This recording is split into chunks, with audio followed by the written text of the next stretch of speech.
everyone. Welcome back to Mushroom English Podcast. I'm Emily. And I'm Leo. Today, we're diving into one of the most delicious topics in English, food. That's right, because food connects us all. It's the universal language of love, comfort, and joy. Exactly. And learning to talk about food in English isn't just fun. It's a great way to sound natural and confident. You know, Leo, when people start learning English, they often practice things like, what's your name? Or where are you from? Yeah, but when someone suddenly asks, what's your favorite food? People freeze up. Right. Even though we all love food, it can be hard to find the words to describe it. That's why today, we'll show you how to talk about your favorite food naturally, with real feelings, not like a textbook. And by the end of this lesson, you'll be able to share what you love, why you love it, and how it makes you feel, just like a native speaker. So, grab your coffee, maybe a snack, and let's get started. Leo, let's start simple. What's your favorite food? That's tough. But if I had to choose, it would be homemade lasagna. Layers of pasta, sauce, and cheese. Warm, rich, and satisfying. That sounds amazing. For me, it's pho, the Vietnamese noodle soup. It's light, full of herbs, and always reminds me of family dinners. See? That's how a real food conversation begins. You share what you love and the reason why. Here's a simple pattern everyone can use. My favorite food is blank because blank.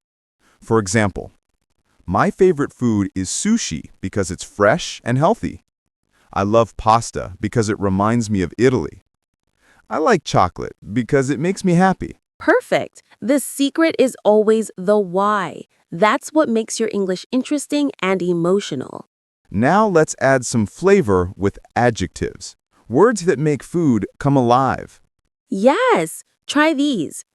Crispy, creamy, spicy, sweet, savory, juicy, fluffy. Let's practice. I love crispy fried chicken. I enjoy creamy pasta with mushrooms. This soup is spicy and rich in flavor.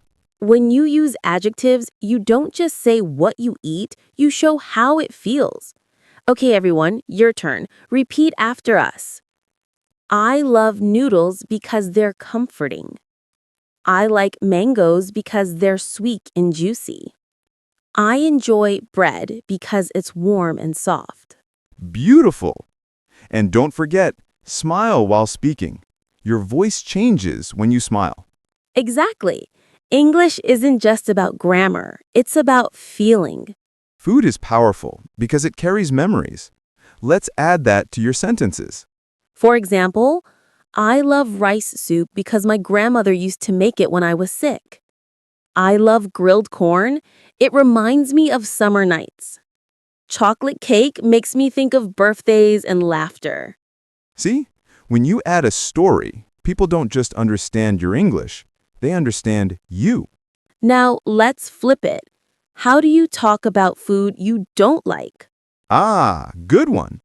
Instead of saying, I hate it, you can sound polite by saying, I'm not a big fan of. It's not really my thing. I tried it once, but it's not for me. Example, I'm not a big fan of very spicy food. Or, it's not really my thing to eat raw fish. Perfect. Politeness makes your English sound natural and kind. Okay, time for a real-life example. Imagine you're in a restaurant. The waiter comes and says, Are you ready to order? You can answer, yes, I'd like the grilled salmon, please. Can I have the chicken soup? I'll take the salad. And if you want to change something, can I have it without onions? Could you make it less spicy, please? See? It's polite, simple, and natural. What if the food isn't great? Don't panic, just be kind. You can say, excuse me, this is a bit too salty for me. Could I have it warmed up a little, please? I think there's a small mistake with my order. These small words show respect, and people respond with kindness. Food is also perfect for small talk. Exactly. When you meet someone new, you can ask, "Do you like spicy food? What's your comfort food? Have you ever tried Thai food?" These questions help you start conversations easily because everyone eats. Right. And you'll sound friendly and confident. Speaking of comfort, Leo, what's your comfort food? Probably chicken soup. It reminds me of home and rainy days. Aw, I love that. For me, it's rice with egg and soy sauce. Simple, but it feels like peace after a long day. See? Comfort food isn't about luxury. It's about love and memory.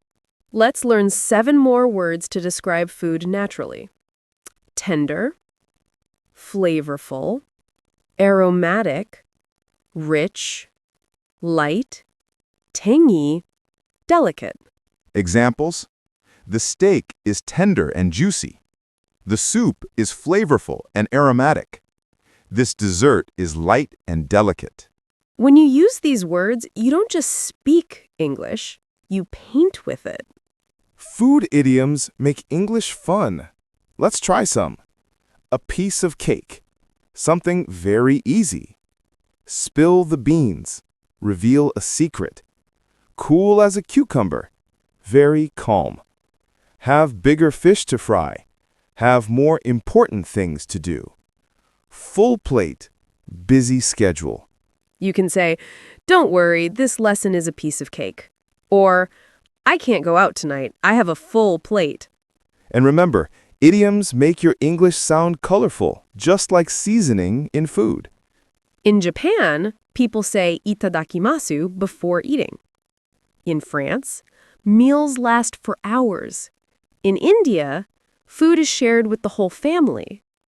And in English-speaking countries, we show gratitude by saying, "Thank you for the meal," or "This looks amazing." Politeness and warmth are the real secret ingredients in both food and language. Learning English is like cooking. The first time, you might burn the rice. The second time, it's better. The third time, it's delicious. Exactly. Mistakes are part of the recipe. Don't be afraid to mix the wrong words. Just keep practicing. Because every time you speak, you're adding more flavor to your English. Okay, everyone, time for your final practice. Say this with us. My favorite food is because I enjoy because it reminds me of. I'm not a big fan of, but I love. Now, share your answer in the comments. Tell us your favorite food and why. And remember, English without emotion is like food without flavor. So speak from your heart. Taste your words and let them warm someone's soul. Thanks for learning with us on Mushroom English Podcast. Stay curious Stay kind, and keep your words warm. like your favorite meal.